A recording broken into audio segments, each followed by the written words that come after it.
할렐루야. 사순절을 생각하면서 주님의 고난에 동참하는 마음으로 경건하게 하루하루를 보내고 계시는 여러분들에게 하나님의 은혜가 항상 함께 하시기를 기원합니다. 구약 성경 인물 가운데에서 하나님의 사랑을 많이 받은 사람은 다윗입니다.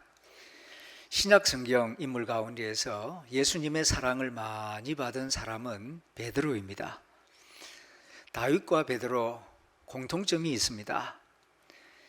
우선 실수가 많았고요. 또 한 가지는 하나님을 향하여서 뜨거운 마음, 적극적인 태도를 가지고 있었다는 사실입니다. 하나님이 말씀하시면 다윗은 적극적으로 응답했습니다.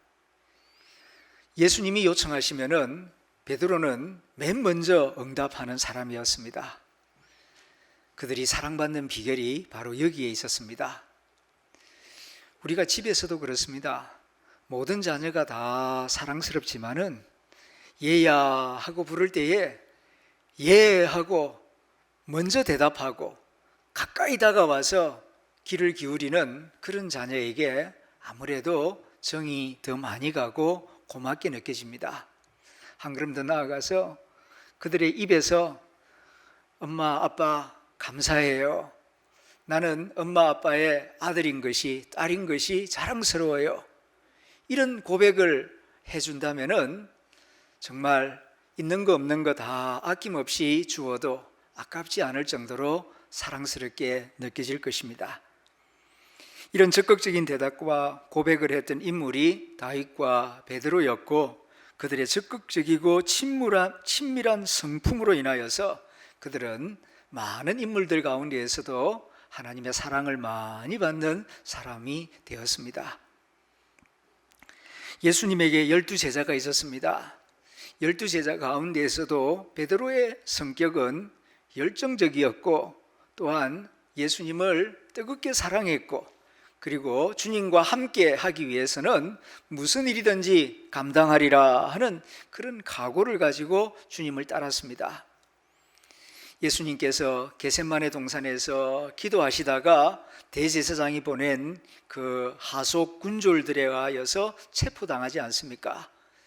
그때에 베드로가 칼을 빼서 그 종 하나를 내리칩니다.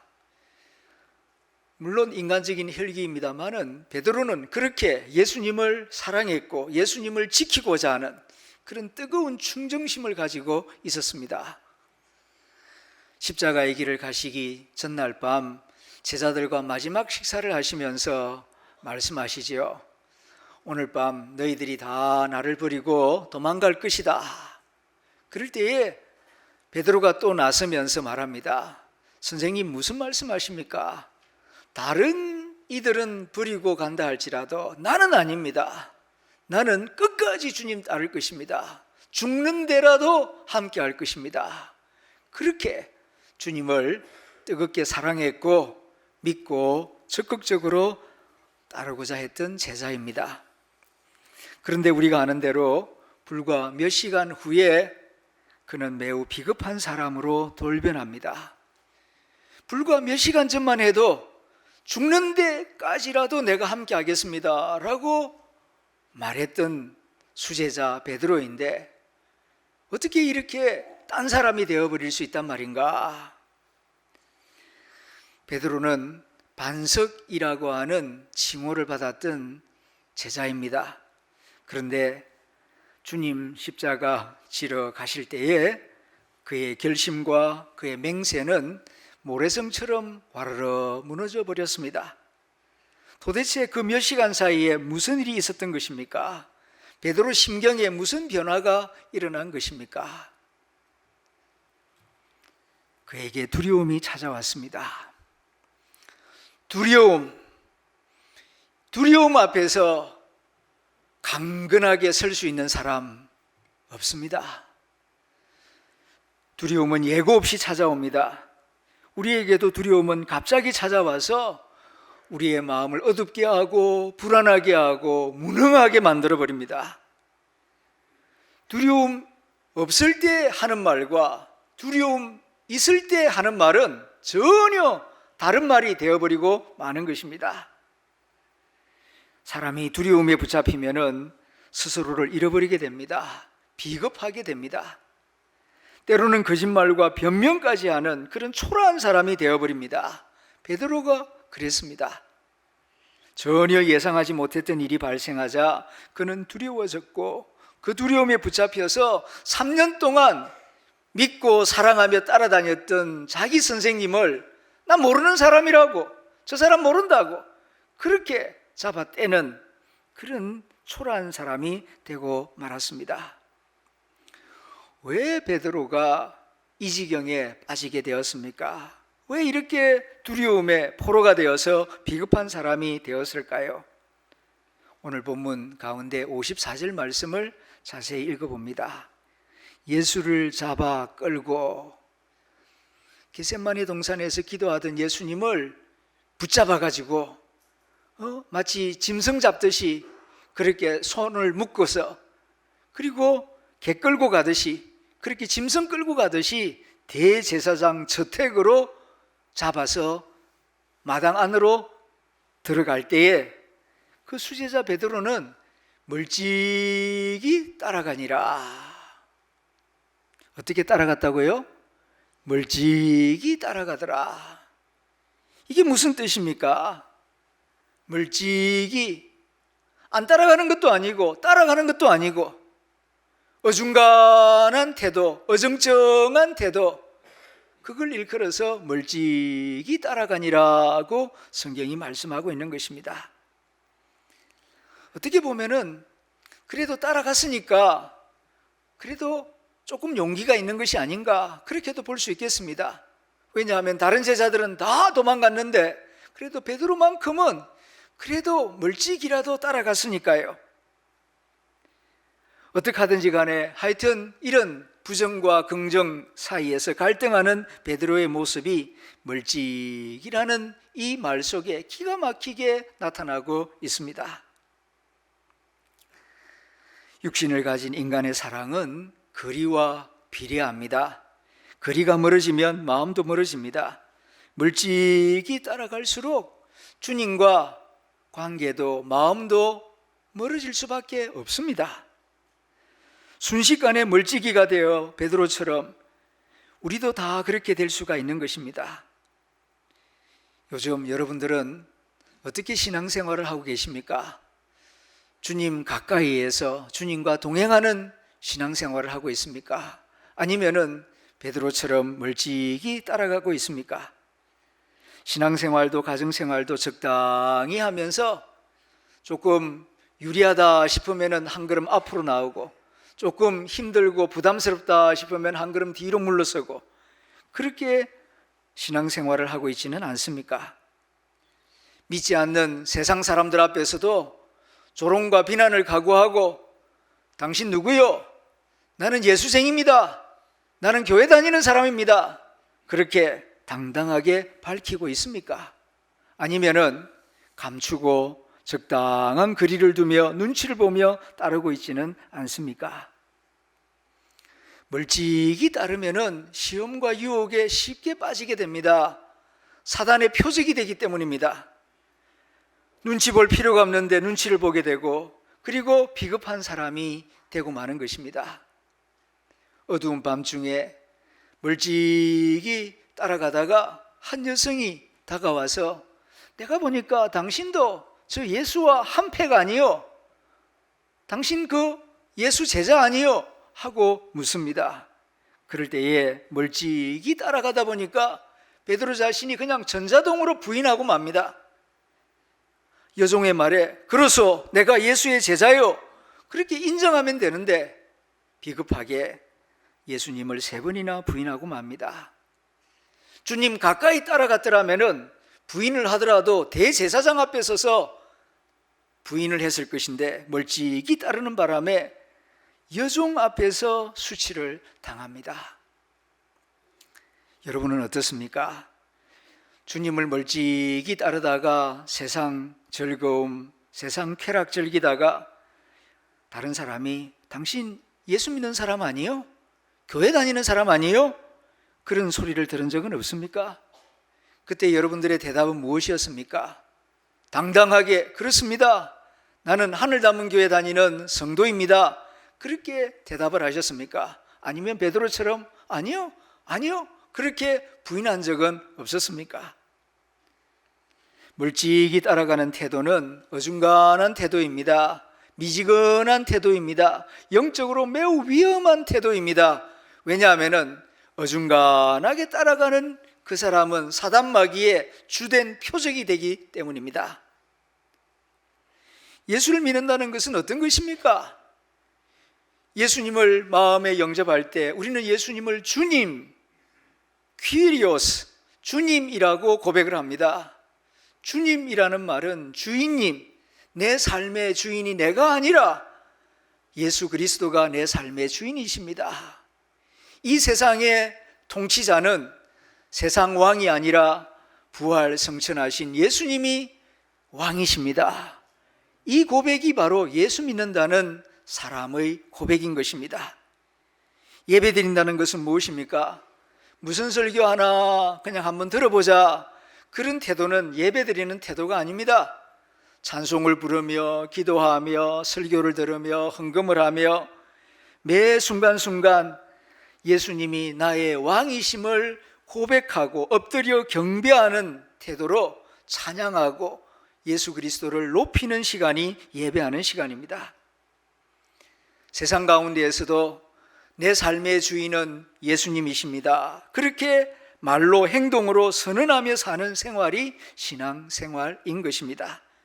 신앙은 중간지대를 허용하지 않습니다. 계시록에서 주님께서 말씀하셨습니다. 네가 차든지 뜨겁든지 둘 중에 하나를 분명하게 보이라. 차지도 않고 뜨겁지도 않고 미지근하면은 내가 토해내버릴 것이다. 무섭게 말씀하셨습니다. 그런데 베드로가 왜 멀찍이 따라갔을까요? 앞에서 말씀드린 대로 두려움 때문이기도 하지만은 더 근원적인 이유는 자기 자신이 누구인지를 바르게 알지 못했기 때문입니다. 예수님은 십자가의 길을 가시기 전에 알려주셨습니다. 내가 십자가의 길을 가게 되면 너희들은 다 예외 없이 다 나를 모른다고 부인하고 도망갈 것이다. 그러므로 깨어 기도하라. 그렇게 말씀해 주셨습니다. 이 말씀의 의미인즉 너희들은 그렇게 강한 존재가 아니다. 너희들이 지금 착각하고 있는데 그렇게 대단한 존재가 아니다. 작은 충격에도 쉽게 깨어지고 흔들리고 무너질 수 있는 존재가 내 자신이다. 너희 자신을 똑바로 알아라. 깨어 기도하지 아니하면은 어느 누구도 바르게 설 수가 없다. 그런 뜻이 아니겠습니까? 그러면은 그 말씀을 겸손하게 귀담아 듣고 내가 생각하는 내가 진짜가 아니고 주님이 말씀해 주는 내가 진짜다. 나는 연약한 존재다. 이것을 인정하고 깨어 기도할 생각을 해야 하는데 베드로는 주님 무슨 말씀하십니까? 나는 그리 연약한 존재 아닙니다. 다른 사람들은 설사 버리고 간다 할지라도 나는 예외입니다. 나는 절대로 주님 배신하고 모른다고 도망갈 그런 약한 약골이 아닙니다. 자기는 자기 자신을 믿어서요 굉장하다고 생각했습니다. 이게 착각이었던 것입니다. 우리는 우리 자신을 잘 안다고 생각합니다. 누가 뭐라 그래도 나는 내가 잘 알아. 남들 말 들을 필요 없어. 그렇게 생각한다면은 베드로와 같은 잘못을 범할 수가 있는 것입니다. 성경은 여러 곳에서 우리가 어떤 존재인가를 말씀해 줍니다. 너희는 양과 같은 존재이다. 쉽게 길을 잃어버리고 쉽게 맹수의 표적이 될 수 있고 쉽게 넘어질 수 있는 연약한 양과 같은 존재이다. 너희는 독수리가 아니다. 사자나 호랭이가 아니다. 홀로 설 수 있는 존재가 아니다. 너희는 양과 같은 존재이다. 그러므로 선한 목자인 나를 믿어라. 나를 따르라. 내가 너희에게 주는 말에 귀를 기울이라. 그리하면 사망의 음침한 골짜기로 지나간다 할지라도 해받음이 없을 것이고 항상 너희들은 안전하게 보호받을 것이다. 주님께서 거듭거듭 말씀하셨습니다. 그런데 우리도 그렇고 베드로도 그렇고 주님께서 하시는 말씀에 잘 귀를 기울이지 않습니다. 뭐 그렇게 기도하고 울고 짜고 교회 다닌다고 하나님을 의지하고 그럴 바에야 내 힘으로 열심히 사는 게 더 낫지. 그리고 자기를 의지하고 가진 것을 의지하고 사람 인맥을 의지하고 자기 지혜를 의지하면서 살려고 하는 사람들이 아직도 많이 있습니다. 그런데 시간이 달라지고 장소가 달라지고 상황이 달라지니까 갑자기 두려움이 찾아오고, 두려움이 찾아오니까 자기도 생각하지 못했던 엉뚱한 사람이 되고 맙니다. 자기 입으로 몇 시간 전에 충성을 맹세하고 죽는 데까지 따라가겠다고 말했던 그 입으로 나 저분 모른다고, 심지어는 저주까지 하면서 주님을 부인했습니다. 그렇게 말하는 자기 자신의 모습을 보면서 얼마나 부끄럽고 초라했겠습니까? 내가 이 정도 사람이었는가? 어떻게 내가 이런 사람이 되고 말았는가? 이렇게 못난 사람이었단 말인가? 자기 자신에 대하여서 부끄러움을 느낄 때에 다구는 소리가 들려옵니다. 자신의 연약함과 초라함에 탄식을 하게 됩니다. 그 순간 베드로가 깊이 깨닫는 것이 있습니다. 자기 자신에 대한 깨달음입니다. 내가 누구인가? 내가 이렇게 못난 사람이구나, 연약한 사람이구나. 내 결심, 내 작심, 내 힘으로 지키지 못하는 그런 존재이로구나. 자신의 연약함에 대하여서 깊이 깨닫게 됩니다. 가슴을 쓸어내리며 자신의 진짜 모습을 발견하게 됩니다. 철저하게 자기 실존을 바라보며 주님의 도움과 은혜가 없다면 자신의 믿음조차도 헛것임을 깨닫게 된 것입니다. 그런데 이러한 모습이 베드로에게만 있는 것이 아니지 않습니까? 우리에게도 베드로와 같은 모습이 있습니다. 누군가 우리에게 당신 교회 다니지요? 당신 예수 믿는 사람 맞지요? 라고 물으면은 당당하게 예 그렇습니다, 나는 예수 믿는 사람입니다, 그렇게 말하기보다는 부담을 느끼고 숨기고 싶어하는 경우가 있지는 않습니까? 특별히 오늘날에는 교회가 비판을 많이 받는 시대입니다. 때문에 당신 아직도 교회 다녀? 교회 다니는 사람들이 왜 그래? 그런 부정적인 말들이 많이 들려오고 있습니다. 그럴 때마다 우리는 도망가고 싶은 마음을 느낄 때가 많습니다.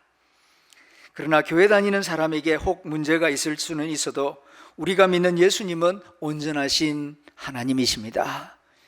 모든 사람의 길이 되시고 진리가 되시고 구원자가 되시는 하나님이십니다. 작고하신 이어령 박사가 예수님을 믿고 교회를 다니기 시작하니까 웬 지성인이 그렇게 교회를 다니냐고 뒤에서 비난하는 말들이 많았습니다. 별의별 이야기들이 있었습니다. 그래서 그가 쓴 지성에서 영성으로 라는 책에 그런 이야기가 나옵니다. 교회는 가장 선하고 깨끗한 곳이어야 할 텐데 부조리한 교회가 많다고 비판하는 사람들에 대하여 나는 이렇게 대답하고 싶다 하는 구절이 나옵니다. 식당이라고 해서 다 맛있는 음식만 나오던가요?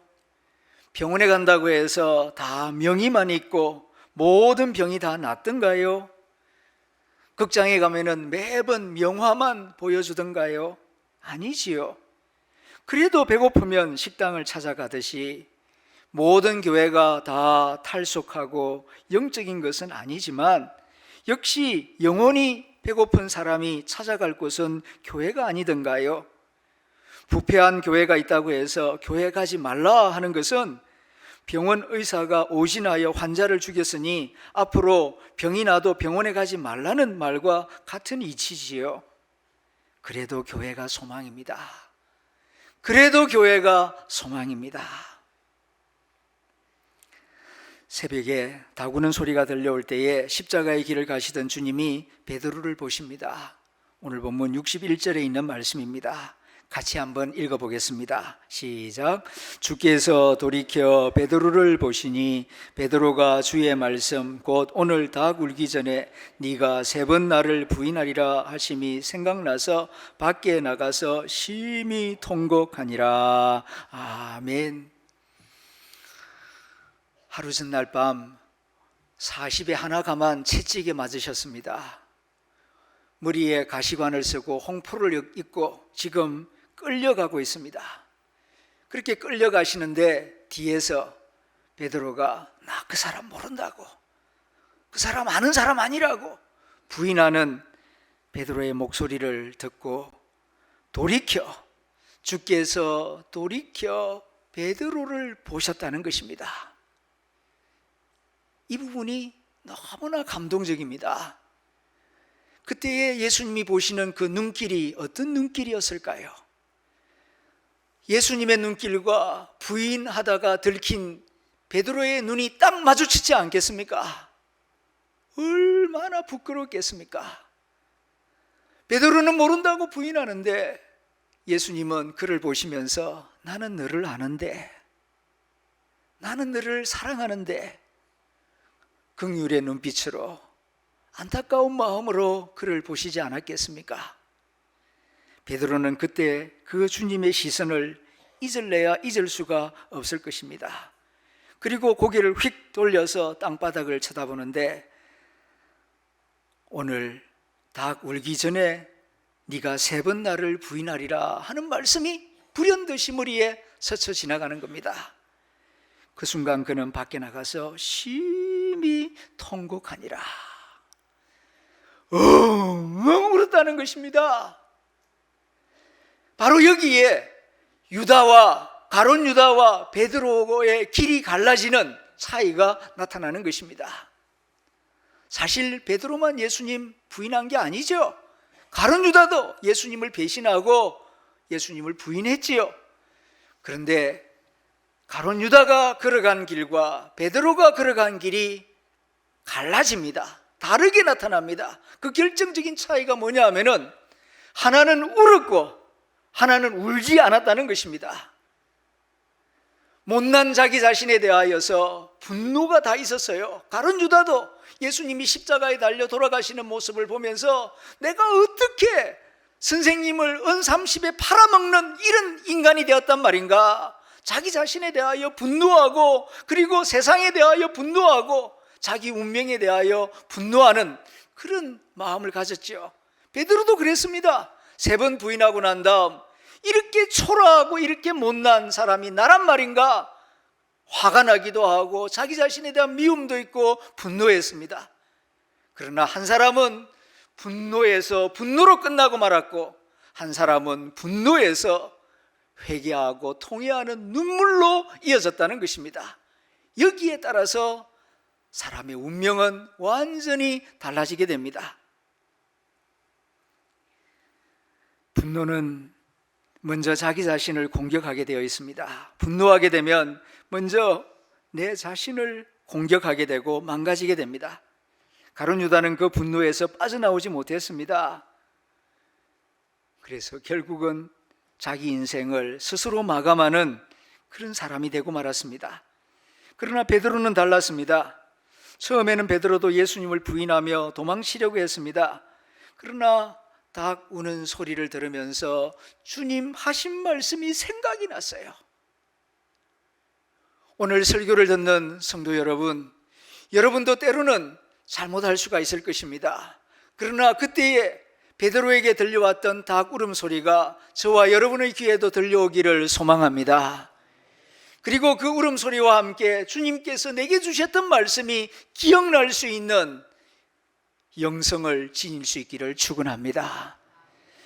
아무리 어려워도 아무리 후회스러워도 아무리 큰 잘못을 해도 주님 주신 말씀이 다시 생각나면은 소망이 있어요. 그리고 그 말씀 붙잡고 내 자신을 돌아보며 베드로처럼 통회하며 애통하며 울 수 있는 심령이 되시기를 바랍니다. 그러면은 내 속에 있는 이 독소가 밖으로 빠져나갑니다. 울지 않으면은 독소가 내 장기를 찌르고 내 영혼을 병들게 합니다. 그러나 그 분노가 하나님 앞에 내어놓고 내 자신을 회개하며 나의 어리석음과 초라함과 내 잘못을 주님 앞에 고백하면서 주님의 긍휼을 구할 때에 어린아이처럼 엄마 아빠 앞에 우는 것처럼 울 때에 소망이 있습니다. 긍휼의 하나님께서 애통하는 자를 결코 버려두지 않으시기 때문입니다. 눈물 없는 자기 분노는 자기 자신을 공격하고 주의를 파괴하는 주범이 됩니다. 그러나 눈물 어린 회개는 영혼을 치유하고 세상을 치유하는 역사가 됩니다. 하나님이 우리에게 주신 큰 선물이 있다면 그것은 우는 것입니다. 애통하는 것입니다. 하나님 앞에서 울고 싶을 때 그냥 울어야 합니다. 우리나라 문화 속에서는 남자는 울어서는 안 돼. 특별히 어른이 되어가지고 그렇게 울면 못 써. 그런 말도 안 되는 신화가 우리 속에 있습니다. 강한 남자 콤플렉스라는 게 있지요. 남자는 강해야 돼. 눈물을 보여서는 안 되지. 또 여성들에게는 착한 여자 콤플렉스가 있습니다. 온유하고 순하고 얌전해야 된다. 그래서 울어서는 안 된다. 그런 이야기들을 합니다. 그러나 그렇지 않습니다. 주님은 말씀하셨습니다. 애통하는 자가 복이 있다. 그들이 위로를 받을 것이다. 그런데 이 삭막한 세상 가운데 살면서 잘못된 세상 가르침에 세뇌가 되어가지고 울어서는 안 된다. 울면 바보다. 그러면서 울음을 삼키고 분노를 삼키고 그러는 가운데에 영혼이 병든 사람들이 너무 많습니다.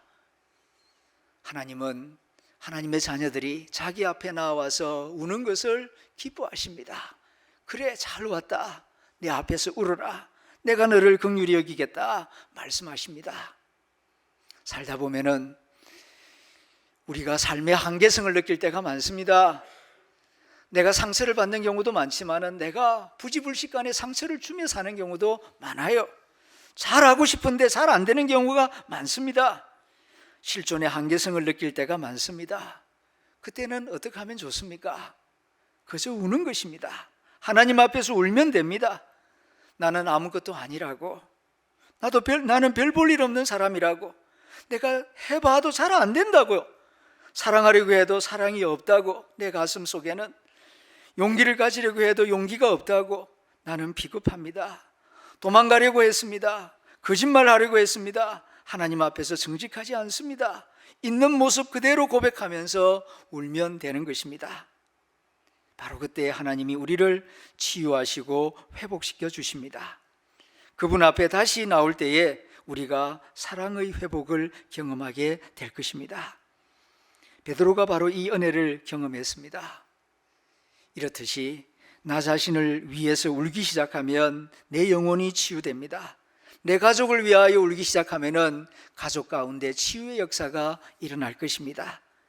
내 교회를 위하여 울기 시작하면 교회가 새로워질 것입니다. 나라와 민족을 위하여 울기 시작하면 이 나라와 이 민족 위에 긍휼을 베풀어 주실 것입니다. 이것이 하나님이 우리에게 주신 은혜이자 사명입니다. 주님께서 말씀하셨습니다. 애통하는 자가 복이 있다. 그들이 반드시 위로를 받을 것이다. 기도하겠습니다. 말씀을 들으면서 베드로의 모습 속에서 나의 모습을 봅니다. 멀찍이 주님을 따르는 모습에서 벗어나기를 소망합니다. 열심을 품고 주님 따르는 자가 되기를 원합니다. 범사에 주님이 내 삶의 주인임을 고백하며 신앙으로 승리하게 하여 주옵소서. 설사 주님을 모른다고 부인했을지라도 베드로처럼 애통하는 심령을 주사 다시 일어나 주님을 따를 수 있는 은혜를 부어 주시옵소서. 나의 주 예수님의 이름으로 기도드립니다. 아멘.